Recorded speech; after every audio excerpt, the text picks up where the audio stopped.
Olá, tudo bem? Eu sou o professor Tiago e hoje a gente vai falar sobre gêneros literários, o último conteúdo lá da apostila 1 de vocês. A indicação está aqui no slide, volume 1, capítulo 2, e esse é o conteúdo que vocês vão encontrar lá a partir da página 41, beleza? Então vamos lá. Nesse slide vocês têm o conceito de gêneros literários. Eu vou ler com vocês o texto que está aqui, depois vou fazer as explicações complementares, ok?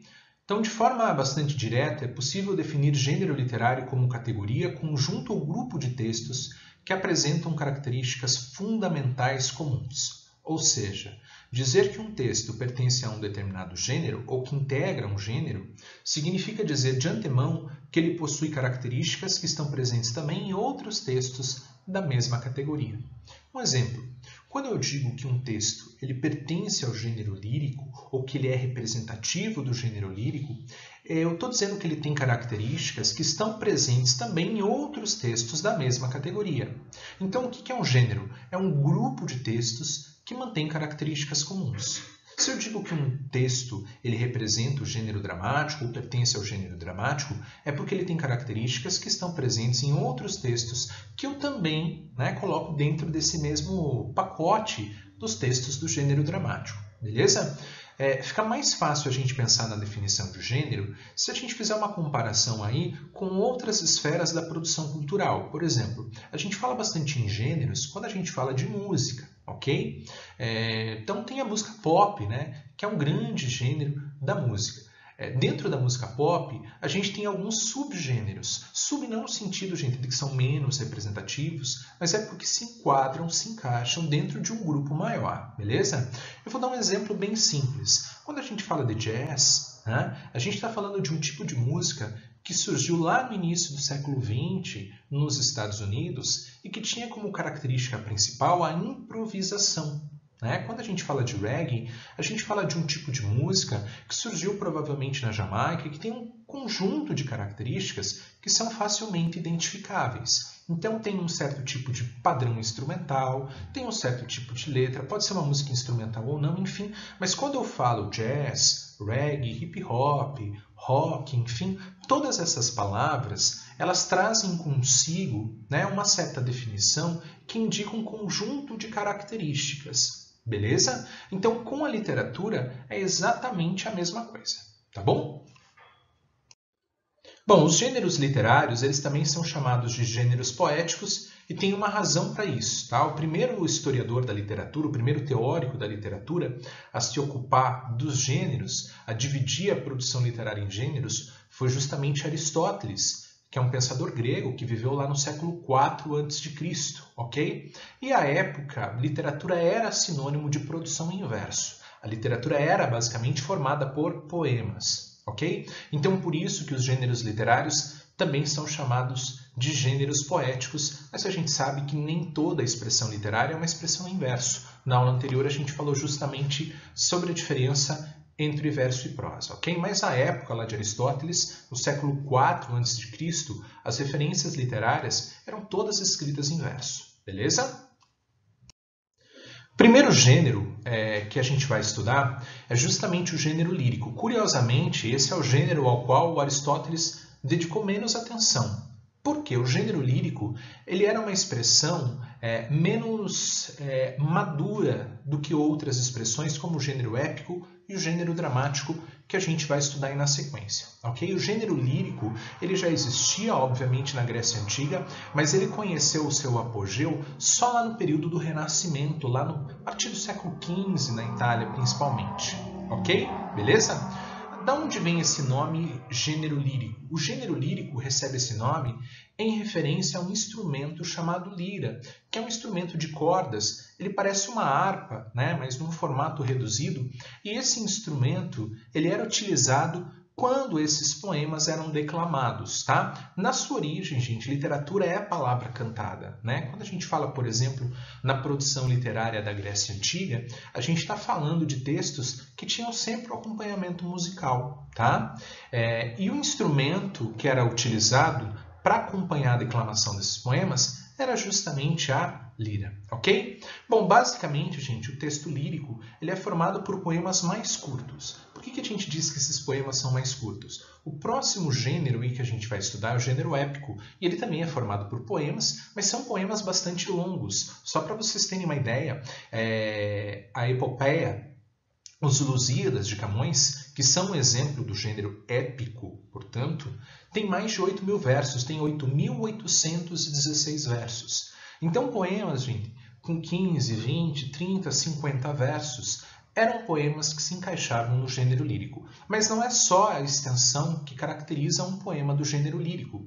O gênero lírico tem determinadas características, como, por exemplo, a expressão da subjetividade do eu lírico. O que é subjetividade? Subjetividade é tudo aquilo que diz respeito ao sujeito. Só para vocês pensarem numa oposição, para ficar mais claro para vocês, pensem que o objetivo é tudo que está nos objetos, é tudo que está fora do sujeito. Subjetivo é tudo aquilo que não está fora do sujeito, mas sim no sujeito, no indivíduo. Por isso que esses poemas trabalhavam com uma temática mais voltada aos sentimentos, a um conteúdo mais abstrato, ao conteúdo do eu lírico. E o que seria o eu lírico? O eu lírico é a voz poética, a voz através da qual o poema se materializa. Quem fala num texto lírico é sempre o eu lírico, tá? Ele corresponde mais ou menos ao papel do narrador nos textos narrativos. Assim como existe uma diferença entre autor e narrador, são coisas distintas, o autor é uma pessoa, enfim, o narrador só existe dentro do universo da ficção, o eu lírico também só existe no contexto da produção poética, beleza?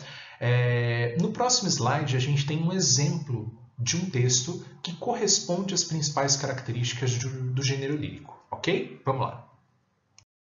Aqui vocês têm a letra Gostava Tanto de Você, do Tim Maia, grande cantor, compositor brasileiro, tá? E essa letra, vocês têm aqui na verdade um trecho da letra, ela representa as principais características daquilo que a gente chama de gênero lírico, ok? O próprio título, ele já é uma referência a um conteúdo de caráter subjetivo. O título da letra, o título da música, né, é Gostava Tanto de Você. Veja, gente, o verbo gostava, ele remete a algo abstrato. Embora aqui haja referência a um você, né, uma pessoa que não é o eu lírico, o foco da letra são os sentimentos do eu lírico em relação a essa pessoa. Tá? Então, gostava tanto de você. Não sei por que você se foi. Veja lá, gente, não sei por que você se foi. Eu vou sublinhando aqui, ó, todos os verbos que indicam, tá, os sentimentos do eu lírico, ok? Tudo que faz referência a esse universo subjetivo interior. Nem sei por que você se foi. Quantas saudades eu senti. Tá aqui, gente, ó. Saudade é algo abstrato. Né? Sentir faz parte do universo interior ao mundo abstrato. Ó. Tristezas, ok? Você marcou a minha vida, minha história, chego a ter medo do futuro. Perceba que prevalece o uso sempre da primeira pessoa. Ó, verbo na primeira pessoa, ó, pronomes na primeira pessoa, mais verbos aqui na primeira pessoa, verbos na primeira pessoa. Tudo bem? Então perceba, ó, e eu gostava tanto de você, gostava tanto de você, ok? Tudo isso faz referência ao universo interior do eu lírico, portanto, a gente tem aqui a expressão da subjetividade, que também recebe o nome de lirismo, tá? A gente vai falar de lirismo aí nas próximas aulas, nos próximos conteúdos, faz parte de um vocabulário mínimo, né, instrumental para o estudo de literatura. Lirismo é justamente isso, é a expressão das emoções, dos sentimentos, é aquela função expressiva ou emotiva da linguagem que a gente estuda lá no conteúdo de gramática. Ok? Vamos lá então, na sequência. O segundo gênero identificado por Aristóteles foi precisamente o gênero épico. E por que o gênero épico recebe esse nome? O gênero épico recebe esse nome em referência às epopeias, que são longos poemas narrativos cujo tema é a grandeza de um povo, a formação de um povo. Uma epopeia, ela sempre trabalha com temas grandiosos, como guerras, navegações, viagens. No caso das epopeias da Grécia Antiga, tá? As epopeias com as quais o Aristóteles trabalhou, os textos que serviram de referência para que ele definisse os limites do gênero épico, essas epopeias eram as epopeias de Homero, que tratavam justamente dos conflitos relacionados ao ciclo de Troia, a Guerra de Troia. A gente não tem certeza se existiu ou não uma Guerra de Troia, mas há um ciclo de histórias, né, a partir da Guerra de Troia. Tá? Se ela existiu, ela teria acontecido aí no século XII a.C., e ela opôs, de um lado, gregos e troianos. As razões para essa guerra teriam sido principalmente razões comerciais. Na versão mítica, a razão para essa guerra é o rapto, né, de Helena, tá? Que foi levada a Troia, e os gregos partiram ali, atravessaram o mar Egeu, tá? Em busca do resgate de Helena. Ok? Esses poemas têm características muito marcantes, eles são bastante longos, tem epopeias aí com mais de 10.000 versos, 15.000 versos, e eles apresentam mais ou menos sempre uma mesma estrutura. Vocês têm lá 5 itens que são importantes para uma epopeia. Isso não é obrigatório, claro, mas muitas epopeias apresentam esses 5 itens. É o caso de Os Lusíadas, de Camões, que foram escritos aí no século XVI. Ok? Beleza? Vamos lá.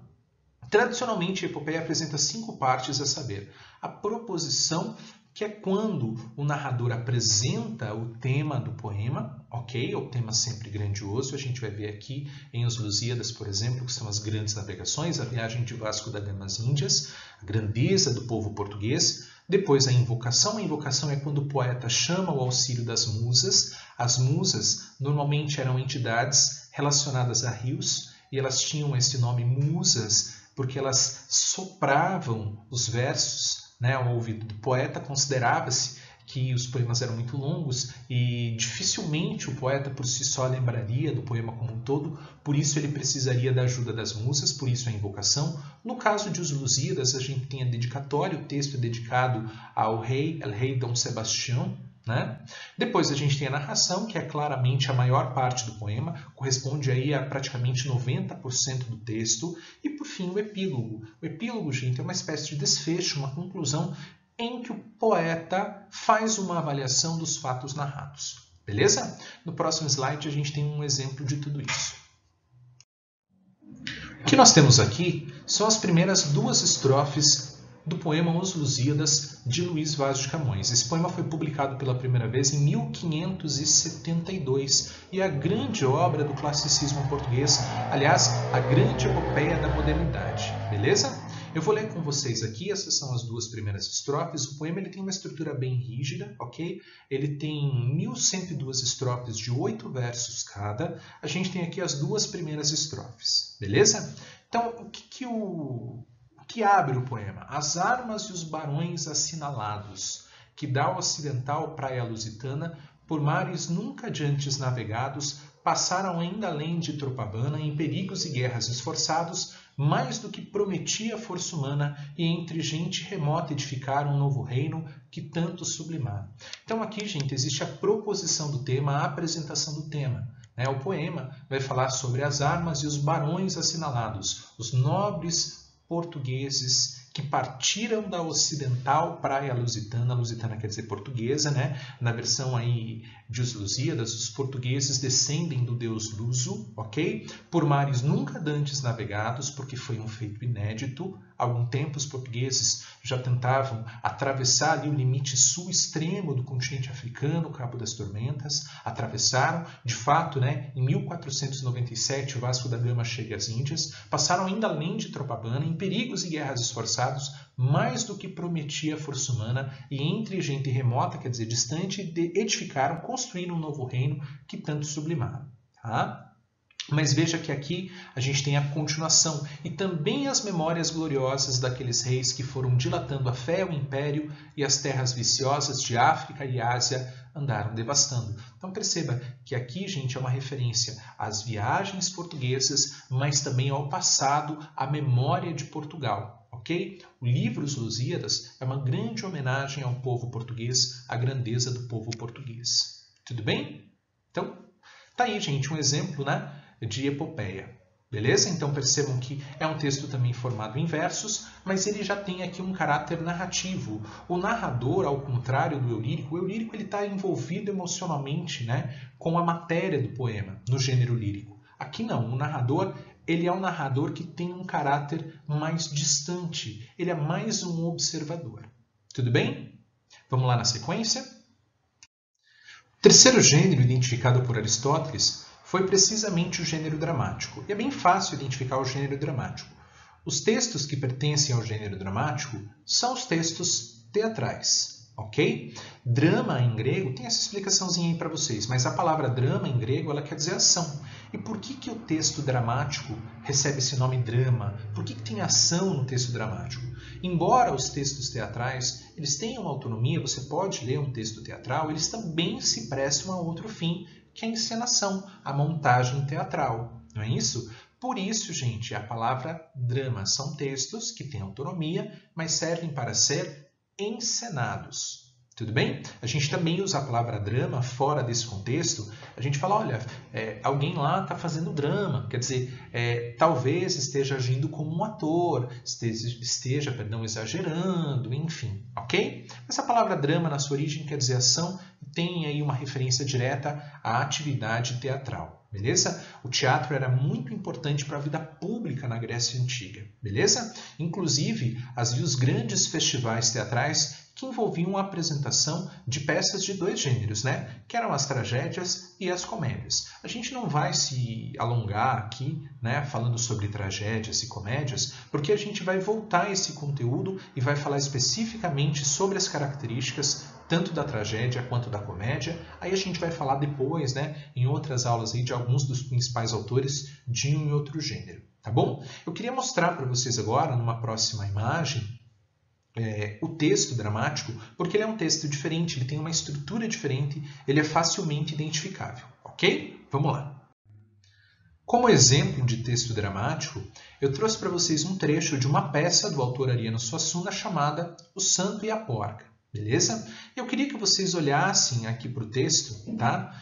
E percebessem que esse texto ele não tem um elemento que é fundamental ao gênero épico, que é o gênero que a gente viu aqui, né, agora há pouco, nos slides anteriores.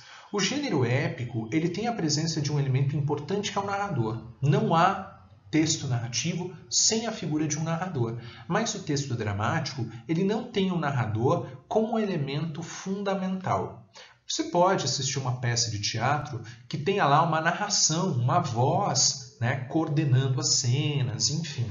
Ok, né, pode haver. No entanto, esse elemento, essa voz, não é essencial à existência do gênero como tal. Por quê? Como é que se constrói um texto teatral? O texto teatral ele se constrói principalmente pela interação verbal direta entre os personagens. Beleza? O que vocês têm ali já na linha 1 é a indicação de um personagem, né? Tem um nome lá de um personagem que é o Euricão.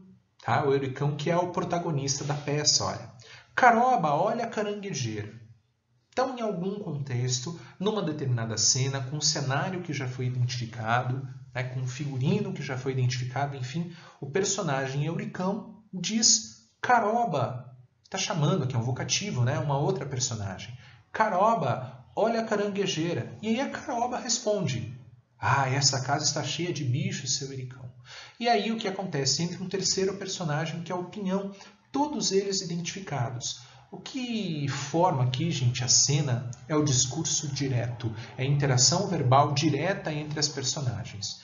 No texto do gênero épico, prevalece a terceira pessoa. No texto do gênero dramático, prevalece sempre a primeira pessoa. Beleza? Uma outra coisa que eu queria que vocês notassem aqui é que tem alguns trechos em destaque, tá? Eles já estavam em destaque no original, eles já estavam em itálico, mas eu fiz questão aqui de reforçar esse destaque colocando com uma cor diferente. Coloquei em vermelho ali, ó. Então, na linha 8, gente, está escrito ali Euricão. E aí, entre parênteses, em vermelho, arriando numa cadeira, quer dizer, sentando-se numa cadeira. Ai, miseráveis. Gente, ninguém vai falar isso arriando numa cadeira. Isso não faz parte do discurso direto das personagens, isso não faz parte da cena, pelo menos não no sentido verbal, ninguém verbaliza isso na cena. Isso é o que a gente chama de rubrica teatral. O que são as rubricas teatrais? São indicações do autor sobre movimentação das cenas, características do cenário, tá? Motivação das personagens, entonação, Tudo aquilo que não se manifesta a partir da interação verbal é descrito a partir desses elementos que nós chamamos de rubricas teatrais. A rubrica teatral ela é importante na composição da cena, mas o texto da rubrica não é verbalizado por nenhum dos personagens. E isso também é característica do texto teatral. Então, fazendo uma síntese, o texto teatral ele não tem o narrador como um elemento fundamental, né? Ele pode ter aí uma voz narrativa, enfim, pode ter aí uma voz unindo as cenas, mas não é fundamental para a existência do gênero como tal. A gente tem interação verbal direta entre os personagens, a predominância do uso da primeira pessoa e não terceira, né? O presente do indicativo também é o verbo mais usado e não o pretérito, como nas narrativas, e a gente tem a presença das rubricas teatrais, beleza? Então, gente, fazendo uma revisãozinha da aula como um todo, a gente falou principalmente de 3 gêneros, né? Que são os 3 gêneros identificados por Aristóteles. Gênero lírico, que tem características próprias, gênero dramático, que a gente falou agora por último, e a gente falou também do gênero épico ou narrativo. Tá? É claro que de lá para cá, do século IV, quando Aristóteles elaborou essa classificação, né, de lá para cá muita coisa mudou, surgiram outras expressões literárias, mas essa divisão feita por Aristóteles, ela ainda nos serve pelo menos como um ponto de partida para pensar os gêneros literários modernos e contemporâneos. Tá bom? Obrigado aí pela atenção de vocês. A gente se encontra numa próxima oportunidade. Bons estudos. Tchau, tchau.